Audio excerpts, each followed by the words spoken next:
안녕하십니까. 화두의 바다 선문염송의 문광입니다. 지난 시간에 남전 참묘 공안의 송도를 봤어요. 기억나시죠? 이제는 남전 참묘 공안은 어떤 의심처가 어디 있는지, 화두를 들고 의심해야 되는 부분이 어디 있는지 아실 수 있을 겁니다. 동당과 서당의 수자 스님들이 고양이가 왔다 갔다, 동당에 왔다 서당에 왔다 갔다 하는 걸 보고 서로 우리 고양이다, 동당 고양이다, 서당 고양이다 이렇게 싸우는 것을 보고 분분하는 걸 보고 남전 스님이 고양이를 잡아서 법상에서 딱 보여주면서 한마디 이르면 살려주고 한마디 이르지 못하면 이 고양이 목을 베겠다. 갑자기 뜬금없는 병력과 같은 한마디를 날렸습니다. 여기에 대해서 아무도 답을 하지 못했고 남전 선사는 고양이 목을 쳤다. 그리고 나서 이 시간이 지나고 그 저녁에 조주 스님이 볼일을 보고 오셨습니다. 네가 그 자리에 있었다면 어떻게 하겠느냐 물어봤더니 조주 스님이 머리에 신을 이고 나갔습니다. 그랬더니 네가 그 자리에 있었다면 고양이가 목숨을 버리지 않았어도 됐을 것이다. 고양이를 살렸을 것이다. 이렇게 얘기를 했죠. 거기에 대해서 그럼 이걸 가지고 어떻게 화두를 들고 공부를 하면 되겠습니까? 화두 참선하실 때 화두의 낙처는 이거죠. 조주는 어째서 신을 이고 나갔는고? 어째서 신을 이고 나갔는고? 어째서 신을 이고 나갔는고? 어째서 신을 이고 나갔는고? 이렇게 참구를 하는 겁니다. 그래서 화두는 전체적으로 화두를 참구한다 그러죠. 이게 참여할 참자고 우리가 이 연구할 구자를 쓰는데 이 참구라는 게 화두를 들고 끊임없이 화두를 참구하는 걸 이렇게 쓰는데 여기는 두 가지가 있다 그래요. 그죠? 참구가 있고 참의가 있다는 거예요. 여기도 참구고 여기도 참구지만 글자가 다르죠. 화두 참구를 하는데 참구를 해야 되지 참의를 하면 안 된다는 거예요. 화두 참구한다 그럴 때는 뭐냐? 조주 스님이 신을 머리에 이고 나갔지 않습니까? 그럼 화두를 들 때는 그거를 구절, 센텐스, 문장을 만들어서 참구하는 거예요. 이렇게 참구하는 겁니다. 문장을 가지고 참구를 하는 거예요. 한 문장을 가지고. 어째서 신을 이고 나갔는고? 어째서 신을 이고 나갔는고? 어째서 신을 이고 나갔는고? 그러니까 요 구절이라고 하는 요 문장을 가지고 계속해서 되풀이해서 참구를 해 나가는 겁니다. 그러니까 이게 흔히 말해서 이제 우리가 뭐냐면은 염화두라는 말을 쓰기도 하고 그다음에 외운다고 할 때 송화두라는 말을 쓰기도 해요. 그죠? 그다음에 이게 관법이라고 할 때는 이제 관도 있겠죠. 관하고 있는 사람이 화두를 관하는 사람도 있어요. 그리고 이거에 더 넘어가서 참구하는 게 나오는 거예요. 이 참을 해야 된다. 참구를 해야 된단 말이죠. 이거 하지 말라는 거예요.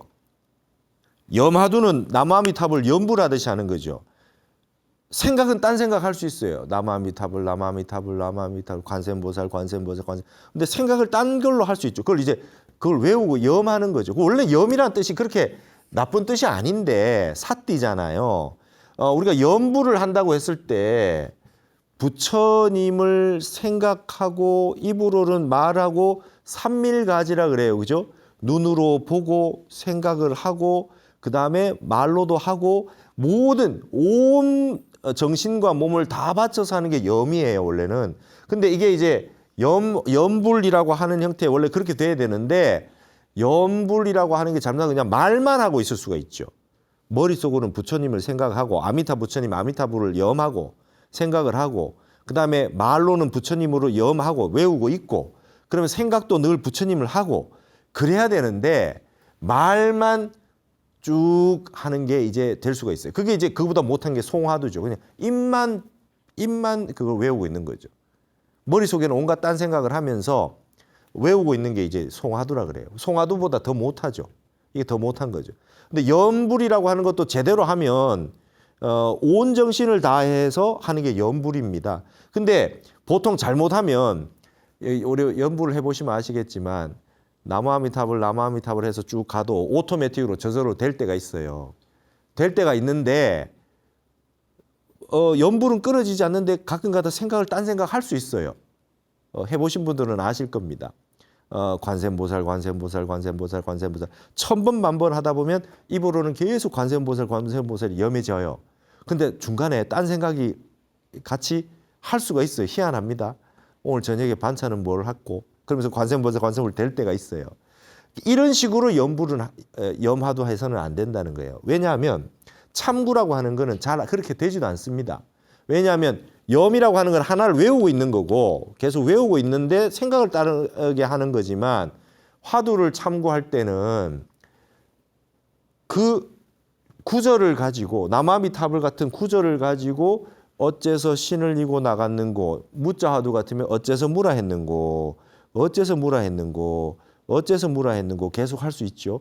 그렇게 하는데 그거를 염불처럼 하고 있고 생각은 딴 걸 한다? 그건 잘 안 되잖아요. 어째서 신을 이고 나갔는고 어째서 신을 이고 나갔는고 이 구절을 남아미타불 염불처럼 꾸준히 해 나가다가 남아미타불 염불하는 건 쭉 하면서 딴 생각을 할 수 있는데 화두는 어째서 신을 이고 나갔는고 하다가 저녁에 반찬은 뭘 할까? 그러면 화두가 끊어진 거잖아요. 그래서 참구라고 하는 거는 염불하는 것보다 어렵다는 거예요. 누구나 화두 참선을 처음 시키면 어렵다는 거예요. 그래서 그냥 염화두, 송화두라도 일단 처음에는 그게 익어질 때까지는 화두를 참고해서 그 구절이 내한테 몸에 붙어서 익어질 때까지는 염화두, 송화두라도 해라. 이렇게 하지만 그렇게 해서는 안 되고 뭐 방편으로 좀 할 수 있을지 모르나 참구를 해야 됩니다. 화두를 들고 생각을 쭉 밀어주고 끊임없이 1000번 만번 화두를 드는데 그러면 참구를 할 때 처음 어째서 신을 이고 나가는 거를 하지만 화두를 참선할 때 처음에는 앞에 있는 남전참묘 이 화두 공안의 스토리라인을 한번 떠올리셔야 돼요. 동당서당 스님들이 서로 내 고향이라고 했는데 남전 스님이 고양이를 들고 한마디 일러라. 이르지 못하면 목을 베겠다. 대답을 못해서 목을 베고 그리고 조주 스님이 오셔가지고 신을 이고 나갔으니 만약에 있었다면 목숨을 구할 뻔했구나라고 하는 전체 스토리가 명백하게 의심이 될 수 있는 스토리를 명백하게 쫙 떠올린 다음에 그렇죠? 화두는 떠올린 다음에 그런 다음에 어째서 신을 이고 나갔는고 그 이제 고기를 송곳처럼 뾰족하게 해서 거기에 구절을 가지고 참구를 하는 겁니다. 참의를 하지 말라는 건 어떠냐면 이제 그 구절을 어째서 신을 이고 나갔는고 어째서 신을 이고 나갔는고 이걸 반복을 하면 내 몸에 딱 붙겠죠. 사유에도 붙고 6식, 7식, 8식, 아래아식까지 깊고 깊은 곳에 화두가 붙어야 돼요. 그래서 일념이 지속이 돼야 됩니다. 화두 삼매가 돼야 됩니다. 근데 참의를 하면 어떻게 하냐면 어째서 신을 이고 나갔는고 해놓고 난 다음에 이래서 신을 이고 나갔나? 이런 뜻인가? 저런 뜻인가? 자꾸 의의를 하는 거예요. 생각을 하는 거예요. 생각을. 여기 있는 참의는 전부 망상입니다. 망상. 망상이라 그래 이거를. 이게 망상 경계예요. 이 생각 저 생각 아무리 해봐야 육식 경계에 나오는 생각 아무리 해봐야 화두의 낙처를 알 수가 없다. 신을 이고 나간 소식을 알 수가 없다는 거예요. 그러니까 이거 하지 말라는 겁니다. 이거 하지 마라. 참의 하지 마라.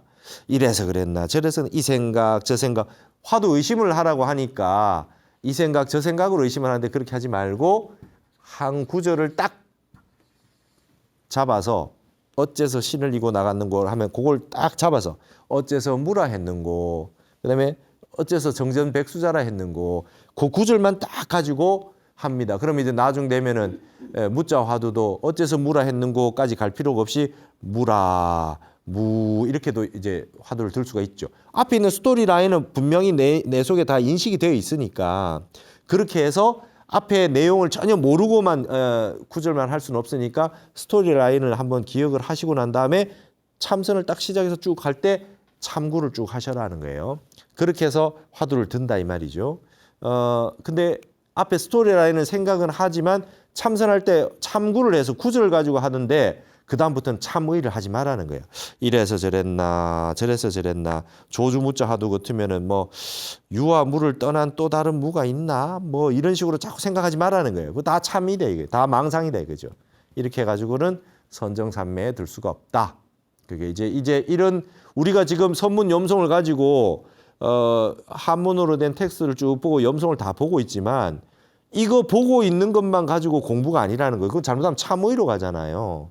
이걸 가지고 참구를 해서 화두 참선을 해야 된단 말이에요. 그래서 조주 무자 화두니 뭐 이런 화두들도 이제 지금 너무 문헌을 안 보니까 제가 한 번씩 다 같이 보자는 거지만 이 공부를 같이 하고 나서는 여러분이 하셔야 될 거는 화두를 모르는 화두를 들고 참구를 하셔야 돼요. 참구를 해야 됩니다. 그래서 용성 큰 스님 같은 경우는 우리가 그 육조단경에 보면은 무념이종이란 말이 나와요. 육조 해능선사는 무념이종이다. 우리 선에서 말이죠. 생각이 없는 무념은 무심이잖아요. 무념을 종주로 삼는다. 종지로 삼는다. 무념이종이란 말이 너무나 유명하죠. 그러니까 우리가 선의 세계에서는 생각 끊어진 세계가 근본이잖아요. 팔만대장경을 다 보는 이유는 무념을 증득하기 위한 거예요. 부처님과 똑같이. 근데 용성 큰 스님은 이제 화두 참선하는 걸 가지고 와서 뭐라고 하냐면 참구위종이란 말을 썼어요. 예. 화두 참구를 종주로 삼는다. 그러니까 무념이 되려면 옛날에는 근기가 좋았던 분들은 단박에 무념이 되고 언하에 개호를 하고 조사선 시대 때는 그랬는데 후대로 오면서 점점 이 총명예지, 지혜가 총명해지고 생각이 많고 똑똑해지면서 오히려 무념으로 가지 않고 자꾸 지식적인 생각, 기특한 생각, 아르마리라고 하는 정해정식 이런 걸로 자꾸 머리로 알려고 하는 게 많이 생겨났다 이 말이에요. 그래서 오히려 옛날에 조사선처럼 한마디에 깨치고 단박에 견성하고 이런 분들이 적게 나온다 이거예요. 그래서 간화선을 하게 만들었다는 거예요. 대종고 스님이. 그래서 우리 용성 큰 스님도 참구위종이란 말씀을 쓰셨어요. 하나의 화두를 잡아서 그 화두의 낙처를 가지고 참구해 나가는 걸 종주로 삼아라. 이렇게 이제 간화선의 핵심을 정리를 해 주셨어요. 타너 스님 같은 경우는 이렇게 말씀하셨습니다. 스님, 부처님 당시에는 화두 참선 같은 게 없었는데요. 호흡하셨다는 말도 있고 관법으로 윗바사나 하셨다는 말씀이 있지만 화두 참선했다는 말은 없는데 그 부처님이 하던 거 아닌 거 아닙니까? 부처님이 하신 거 아닌 건데 그 바른 거 맞습니까? 이렇게 말씀하시니 타너 스님이 그러셨어요. 부처님 당시에는 근기가 수성해서 법문 듣고 한 말씀 끝에 바로 깨달아 가지고 아라한가를 증득한 분도 많이 나왔다. 우리 경전에도 나오잖아요. 환희용약, 그죠? 아주 기뻐서 펄쩍펄쩍 뛰었다. 그 자리에서 모두 아라한가를 증득했다. 이런 말이 막 나와요. 근데 그 똑같은 법문을 요즘 하면 환희용약하고 아라한가를 얻느냐? 못 얻는다는 거예요. 머리에 너무 아는 게 많고 망상경계, 말하자면 좋은 생각인데 망상경계가 너무 많아요. 그래서 타너 스님은 그렇게 얘기합니다. 부처님 당시에서는 그렇게 할 필요가 없었다 이것까지. 그러나 성인과의 시대적 거리가 떨어지면서 말법시대로 오면서 이제 망상도 강력해졌다. 그래서 바이러스가 세져서 강력한 백신이 나온 거다. 코로나가 오면서 새로운 백신이 나왔듯이 기존의 사람의 마음처럼 순수하고 마음이 단순하지 않고 복잡해짐에 따라서 그 부처님의 무념의 세계로 들어가기 위해서 육조만 해도 무념이종인데 그게 잘 안 된다 이거예요. 조사들이 잘 안 나와요. 조사 한 말 끝에 깨치는 분이 안 나와요. 신을 이고 딱 나갔다 했을 때 그때 서당의 스님들이 바로 딱 알아차려야 되지. 부처님 당시 같으면. 그게 안 됩니다. 지금 우리도 안 돼요. 그러니까 어쩔 수 없이 참구위종이 되는 거예요. 조주 스님 어째서 신을 이고 나갔지? 어째서 신을 이고 나갔지? 그걸 계속해서 참고하게 된 거예요. 한 말을 답을 알려주십시오. 그래서 한마디 해줬는데 단박에 깨달아야 되는데 못하니까 알지 못하니까 그걸 가지고 화두를 삼아서 끊임없이 선정산매를 닦았다는 거예요. 옛날에는 언하에 깨달을 수 있었다는 거는 마음이 깔끔해서 거의 선정 상태에 있을 만큼 마음이 맑았다는 거죠. 그만큼 안 됐기 때문에 바이러스가 센 바이러스가 점점 나오고 이 변이 바이러스들이 많이 나와서 새로운 수행법인 백신으로서 가나선이 등장한 거다.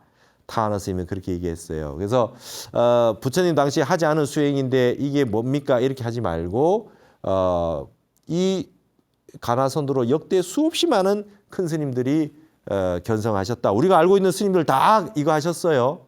서산대사, 사명대사, 뭐 경허선사, 만공선사, 뭐 하남스님, 그 앞에 보조국사, 그 뒤에 맞아 우리가 알고 있는 큰 스님이라는 분들, 조선시대 때, 고려시대 때 이런 큰 스님들이란 분, 뭐 태고 보우국사 이런 분들 전부 가나선 하셨던 분이에요. 전부 가나선 하셨던 분. 그러니까 그렇게 아셔야 된다 이거죠. 그렇게 많은 선지식을 배출한 수행법이다. 그리고 이런 얘기도 합니다. 부처님도 의심이 근본이었다. 생로병사라고 하는 것이 인간은 죽으면 어떻게 되느냐.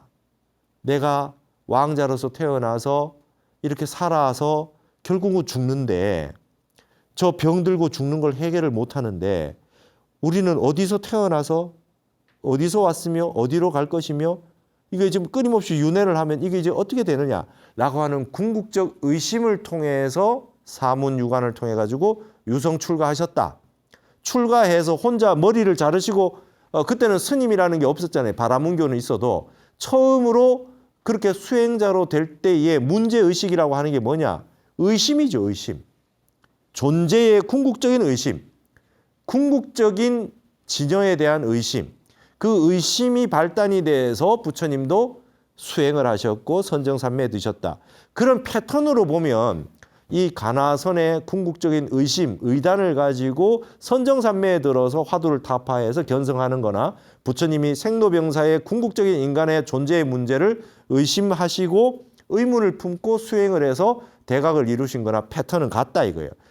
부처님이 이런 식으로 화두를 들지는 않으셨으나 궁극적인 의심을 가지고 그것이 깊어져서 선정에 드신 거라고 가나선을 가르치는 분들은 다들 말씀을 하십니다. 그래서 가나선 그거 해야 됩니까? 말아야 됩니까? 이런 말씀을 하지 말고 부처님 당시에 없던 병이 생겼는데 백신 바이러스를 3차까지 맞아야죠. 어쩔 수 없습니다. 그러니까 세상이 바뀌어서 우리가 번뇌가 더 세고 우리 몸을 위협하는 우리 마음과 그 온갖 분노와 정신적인 장애가 강력해짐에 따라서 점점 새로운 수행법이 생기는데 그것이 부처님 근본과 통하느냐 안 통하느냐. 부처님의 근본 수행, 그 부처님의 삼매와 정진하는 것과 통할 수 있느냐 없느냐를 관점으로 삼아야 될 수밖에 없다. 그것이 바로 전법륜이에요. 법 바뀌가 굴러가는 겁니다. 법의 세계는 고정돼 있지 않죠. 그 시대와 상황에 맞춰서 불법은 변해가는 겁니다. 변해가는 거죠.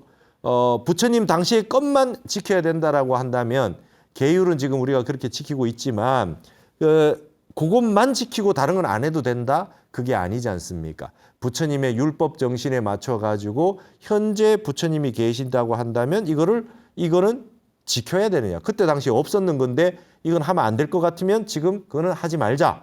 부처님의 정신에 입각해서 그건 하지 말자. 율장에 이거 해서 하지 말자. 이게 이제 청규가 생기는 거예요. 그래서 점점 이건 해야 될 것이냐 말아야 될 것이냐. 부처님의 율장 정신에 입각해서 지켜야 될 것처럼 수행도 마찬가지입니다. 지금 이런 상황이 오면 여기에 맞는 시대에 맞는 수행법이 나와야 되겠죠. 여러분 부처님이 지금 이 세상에 오신다면 차는 절대 안 타실까요? 그냥 걸어만 다니실까요? 부처님 컴퓨터 전혀 안 하실까요? 컴퓨터 그런 거 할 필요 없다 이게. 다 잘못된 거다 하실까요? 부처님은 뭐 이렇게 요즘 나오는 음식은 전혀 안 드실까요? 탁발 나갔는데 뭐 이렇게 요즘 빵 같은 거 준다 그러면 안 드실까요? 우리가 이렇게 막힌 사유를 하면 안 됩니다. 그리고 시대가 바뀜에 따라 가지고 전법하는 방법, 포교하는 방법, 법을 가르치는 방법, 교학의 방법 이런 내용들은 점점 바뀔 수밖에 없어요. 그래서 법의 바퀴는 굴러갑니다. 그걸 전륜이라고 그러고 전법륜이라고 그래요. 시대가 바뀜에 따라서 근본 진여가 드러나는 거지요. 그런 형태로서 이 가나선을 생각해 주셔야 되겠다. 저는 그렇게 생각을 합니다. 근본적인 부처님의 수행법, 부처님의 근본 교리, 부처님의 근본 계율 굉장히 중요합니다. 그러나 현대에 맞춰서 또 변해서 그게 입각해서 법륜이 굴러가는 형식도 반드시 우리가 참조해야 되겠다. 여기 BTN의 우리 이사장이신 성우 큰 스님께서 저한테 그러셨어요. 만약에 부처님께서 지금 오신다면 어떻게 하실 거냐. 녹야원에 그냥 걸어가서 5비구한테 법을 전하러 먼저 가실 수도 있으나 BTN에 와서 녹화하실 수도 있다. 많은 분들에게 법을 전하기 위해서 이런 방편을 방송이라고 하는 매체를 쓰지 않겠느냐. 부처님이라고 하신다면 한 분 한 분에게 전도를 하라고 그렇게 간곡하게 포교하고 법을 전하라고 전도 대선언을 하셨던 부처님께서 이러한 시대에 유튜브나 방송이나 이런 매체, 컴퓨터, SNS 이런 거를 전혀 활용하지 말라고 하시겠냐? 우리 큰 스님 그렇게 말씀하셨어요. 그러니까 이제 부처님의 근본 뜻을 아는 것이 중요하다. 수행법에 있어서도 그러하다 이 말입니다. 그래서 저는 가나선 수행이 부처님의 근본 수행법과 전혀 배치되지 않는다. 저는 그렇게 생각하고 지금도 가나선 수행을 하고 있습니다. 그리고 역대 많은 큰 스님들이 이 수행을 통해서 부처님의 견성하셨던 그 경지에 도달하기 위해서 끊임없는 수행을 하셨다라고 하는 걸 우리가 잊으면 안 되겠습니다. 그래서 이제 참선하는 방법에 대해서 조금 설명을 드렸는데요. 지난 시간 이런 것도 이제 중요하다고 봅니다. 문헌만 보는 것이 아니라. 그래서 지난 시간에 우리가 보았을 때 사자굴 속에는 다른 동물이 없구나라고 얘기하면서 이 자수첩 선사가 이 말을 했어요. 서건 범어 아미타요 동진당은 무량수라 그랬어요. 서쪽의 인도에서의 범어로는 아미타라 하고 동쪽의 진방의 중국의 당나라 말로는 중국어로는 이 말 중국어를 당언이라고 한다 그랬잖아요. 당언으로는 무량수라고 한다. 아미타 인도 말로는 아미타고 중국 말로는 무량수라고 했다. 근데 여기에 뭡니까? 동당서당 하는 게 요걸 이렇게 표시를 해놨어요. 동당서당을 동쪽의 중국, 서쪽의 인도라고 이렇게 해놨습니다. 자, 요 말이 어떤 뜻을 가지고 있느냐. 그러니까 여러분 이 화두를 공부를 해서 견처가 없으면 이런 말이 그냥 쑥 지나가 버리죠. 근데 이걸 포착할 수 있어야 돼요. 안목이 있는 사람들은 저 말은 굉장히 중요한 말이다라고 하는 게 보여요. 그게 보이기 시작할 때 이제 염송의 이 구절들이 갑자기 그냥 흘러가는 시가 아니라 갑자기 의미가 팍 뜹니다. 이렇게 글자들이 떠요. 그럼 그다음부터는 단순한 글이 아니에요. 이게 그냥 진여의 말이 되는 거예요. 허투루 한 말이 아니라는 걸 알아요. 모를 때는 저게 뭔 말인지 그냥 둥둥 떠다닙니다. 그냥 강물에 떠다니는 그냥 그 쓰레기들처럼 막 떠다녀요. 아무 의미도 없는 것 같아요. 내한테 아무 의미가 없어요. 근데 갑자기 살아서 빛을 내면서 갑자기 그 말들이 쫙 떠오릅니다. 그래서 공부가 어느 정도 됐을 때는 갑자기 이러한 던져놓은 선의 한마디, 시로 돼 있는 한 구절과 개합이 되면서 탁 그 말에 탁 터지는 거예요. 그 이전에는 화두를 참선을 하고 선정을 닦고 수행하는 과정이 필요해요. 그러다가 언하의 한마디 저 한 말 끝에 탁 터질 수가 있어요. 그래서 그런 경험이 없으면 이 말들이 그냥 다 떠돌아다니는 말에 불과해요. 왜 그런 말을 했는지, 도대체 왜 저런 말들을 하고 있는지, 그러고 왜 요즘 같은 세상에 저런 걸 보고 있는지 이렇게 따지고 있지요. 그러나 참선을 하시는 분들은 어느 날 갑자기 그래서 이런 걸 보고 있어야 돼요. 이런 문헌을 보고 이런 염송을 보고 있다가 참선을 하다 갑자기 탁 터지면 저게 뭔지 알겠다 이거예요. 저 선사가 왜 저런 말을 했을까? 개합이 된다는 거예요. 개합이 되면서 이게 터져 아는 거죠. 저 말을 했던 선사의 생각 끊어진 자리에서 한마디 나온 말과 내가 생각 끊어진 자리를 점점 참선을 하다가 이 밖에 나온 이 한마디와 개합이 되면서 생각 끊어진 자리가 서로 상통이 되는 거죠. 그게 이제 이 화두와 염송 간의 관계입니다.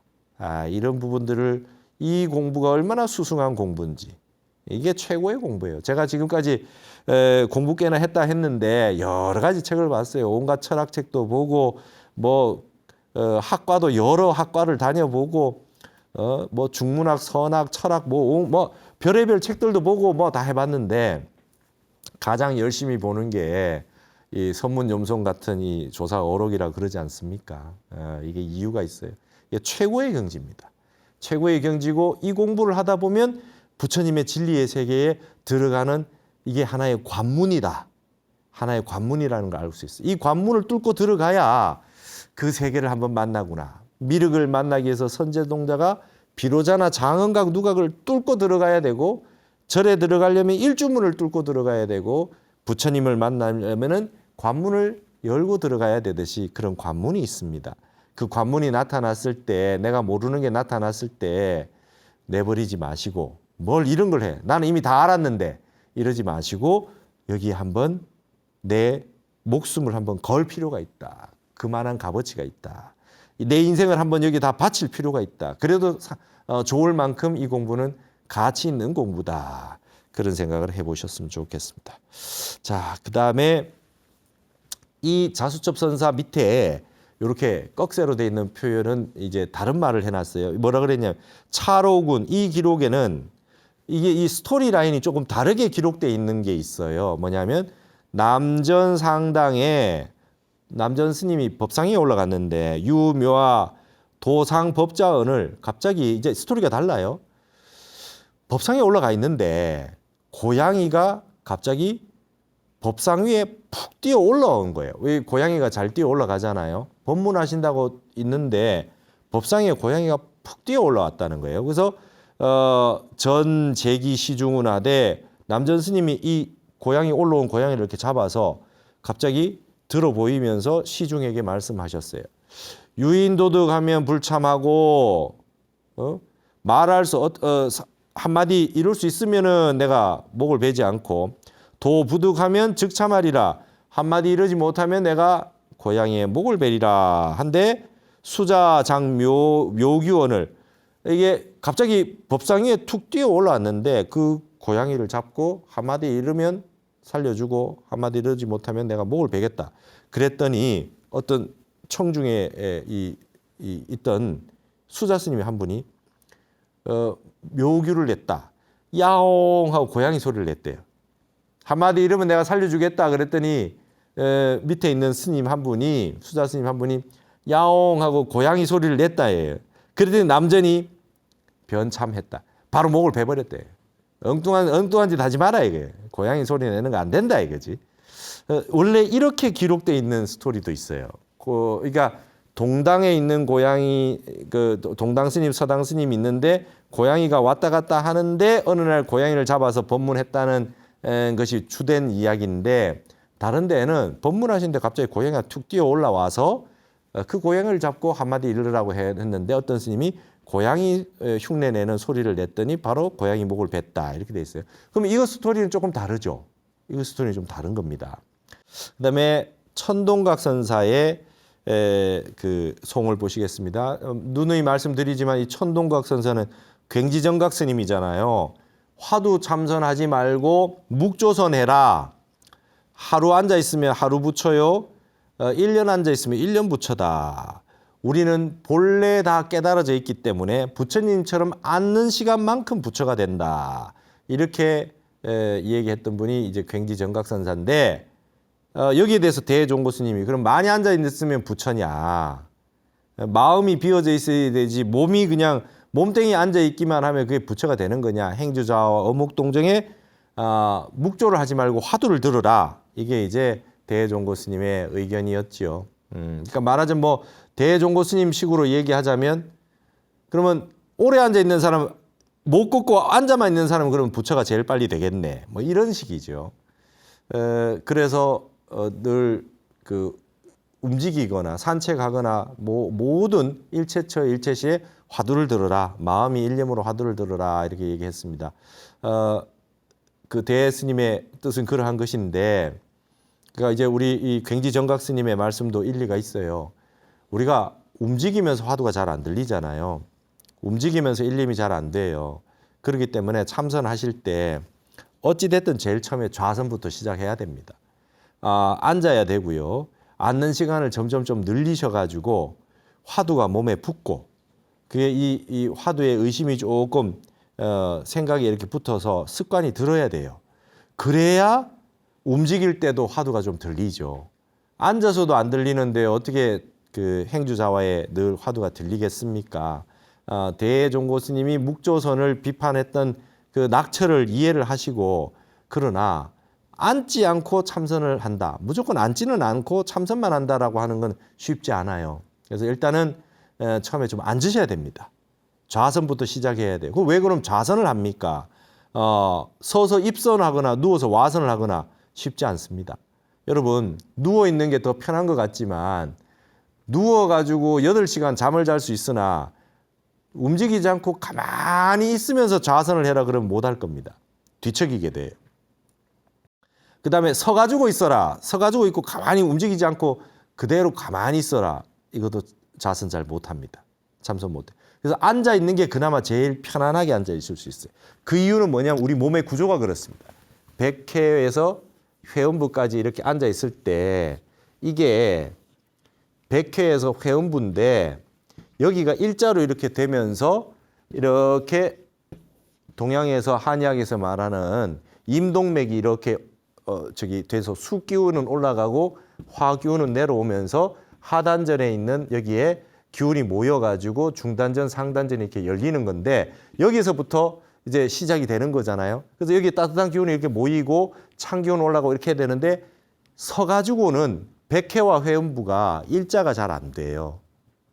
이 회음부라고 하는 게 학문 바로 앞에 있는데 이게 앉아 있을 때는 백회에서 회음부 일자가 잘 되는데 이게 서 있을 때는 말이죠. 서 있을 때 이렇게 가다 뒤로 빠지잖아요.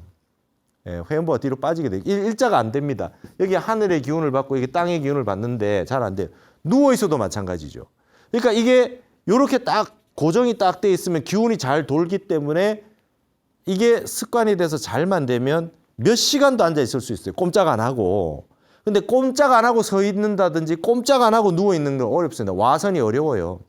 와선이 쉽지 않습니다. 최고수들이 하는 게 와선이에요. 안 움직이고 어떻게 있습니까? 이게 벌써 누워서도 이게 다 될 수 있어야 움직이지 않고 가만히 있을 수 있거든요.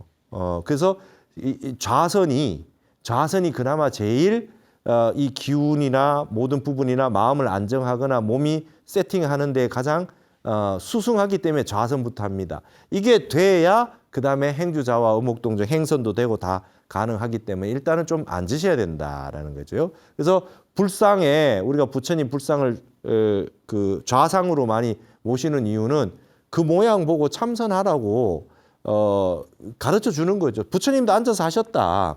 그렇게 가르쳐 주는 겁니다.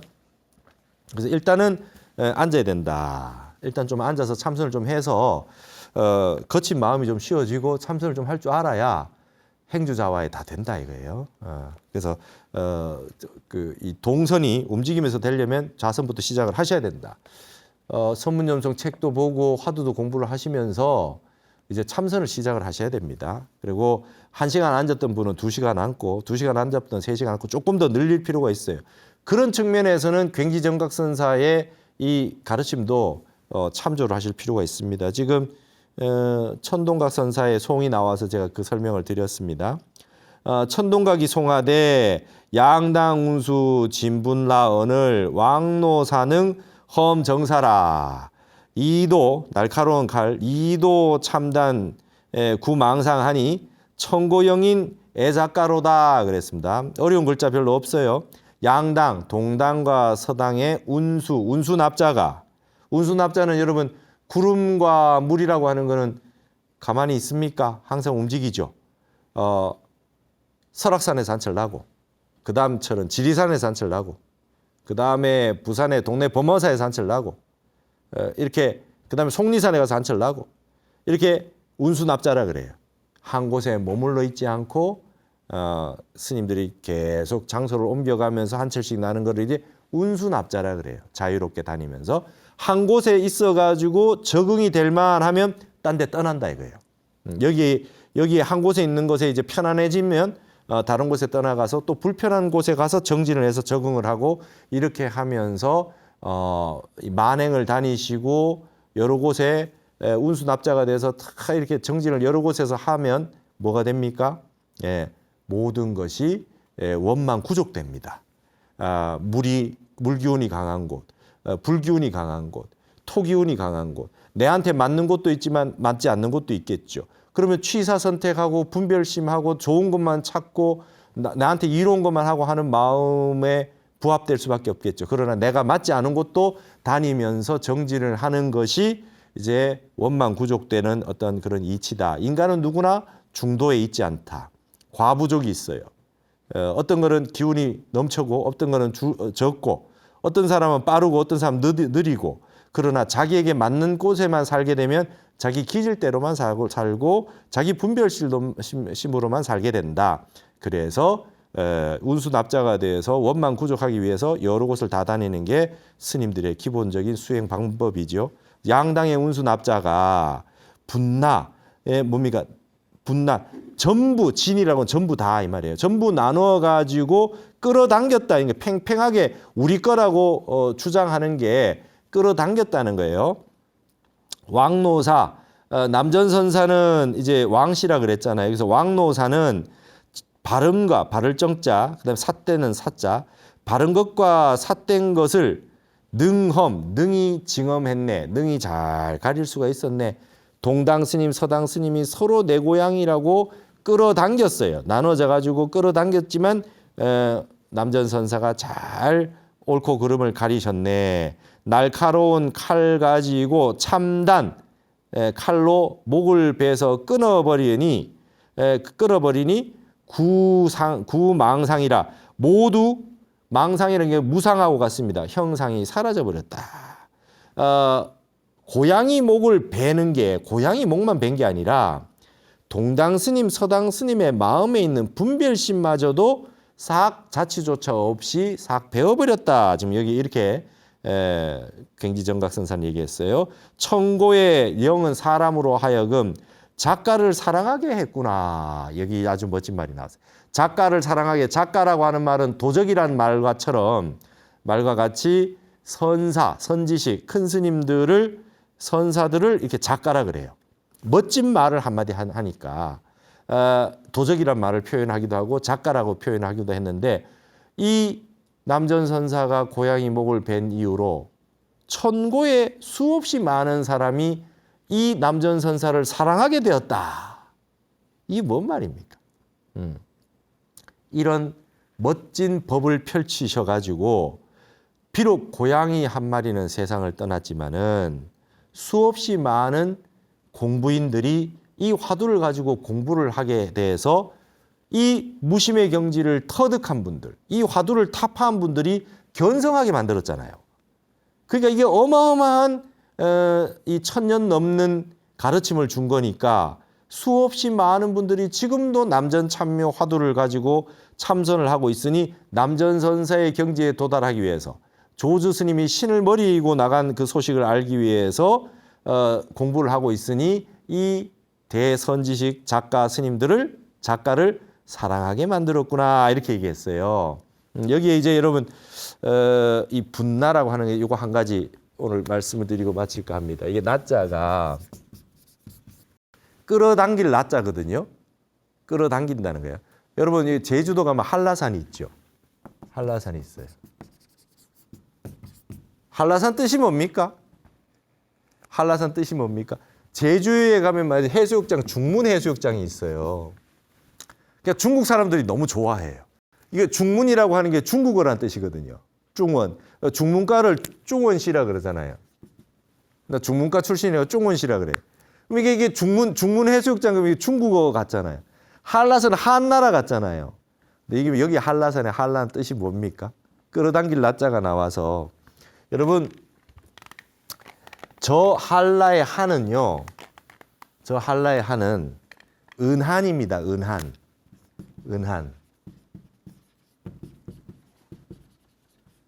은하수요. 은하수. 여러분 천상열차 분야지도라고 하는 천문 그림 동양에서 그려놓은 그림에 보면 이 천문도에 말이죠. 이렇게 은하수가 이렇게 있어요. 아시죠? 은하수가 있어요. 은하수가 있어요. 이렇게. 이거를 은한이라 그러고 이걸 한이라 그래요. 그래서 이제 견우직녀가 나오면 여기에 뭐 직녀가 살고 여기에 견우가 있어가지고 여기 이제 이 은하수가 갈라져가지고 못 만나다가 이게 7월 7석이 되면 여기에 은하수에 오작교가 만들어지면서 이렇게 만나는 얘기가 그렇게 나오는 거 아니에요? 별자리 얘기 아닙니까? 견우성, 진여성이 있잖아요. 근데 이게 지금 우리나라가 한강을 쓴단 말이에요. 한강을. 한강도 이게 중국 게 아닙니다. 한사군이 와서 뭐 설치를 해서 중국에 이게 아니에요. 이 한강도 말이죠. 우리나라 한강 보세요. 저기 그 양수리 두물머리에서 북한강, 남한강이 만나가지고 이렇게 미사를 거쳐서 쭉 올라와서 말이죠. 서울 중심을 지나가지고 이렇게 넘어가서 인천으로 해가지고 서쪽으로 물이 빠지고 있잖아요. 이게 지금 한강의 모습이 은하수 같다고 해서 한강이라고 한 거예요. 그러면 무슨 뜻이냐? 우리나라가 한강이 있는 이 유역이 천상열차 분야 지도의 이게 중심 센터잖아요. 중심. 예. 그 유럽에는 지중해라 그러잖아요. 지중해. 우리 물이 전 세계의 중심이다 이 뜻이듯이 우리나라도 한강이라는 뜻은 이런 뜻이에요. 한라산은 그 산이 높아서 은하수를 이 한라산 백록담 위에 올라가면 은하수를 잡아 당길 수 있을 만큼 가까이 올라간다는 뜻이에요. 한라산이. 그래서 이게 지금 여기에 한라산이나 여기에 한이나 한강의 한이나 하는 게 전부 은하수를 의미하는 것이고 우리가 서울의 한강이라고 하는 것도 중국 한나라고 이 한자다 뭐 한나라다 하니까 이게 착각하는데 은한이다. 은한. 이렇게 좀 아셨으면 좋겠습니다. 제가 그 한국학 연구하는 사람이라 이런 거는 좀 우리가 좀 잘 알아서 주체성을 가지고 했으면 좋겠다라고 하는 겁니다. 이게 당길 낮자가 나와가지고 저 한라산 얘기를 했습니다. 오늘 여기서 마치고 다음 시간에 이어서 남전참묘공안을 계속 보도록 하겠습니다. 감사합니다. 여러분 여기 지금 고양이가 목이 베어져서 죽었는데 이 고양이가 법을 남기고 죽었어요. 이 고양이는 비참하게 그냥 죽은 겁니까? 영원히 산 겁니까? 불상부단 영원하게 지금 지속이 되는 겁니까? 끊어진 겁니까? 불상부단이죠. 남전선사는 살생한 과보를 받겠습니까? 아니면 그 이후에 수없이 많은 도인을 길러낸 어마어마한 충격파의 법을 남긴 도인입니까? 어떻게 됩니까? 그러니까 이게 이런 모든 부분들을 다루고 있는 게 우리가 화두공안이고 이거는 머리로 아르마리로 하려고 하지 말아라. 깨달아야 된다. 한번 우리가 공부를 해서 이 정득을 해야 된다는 거예요.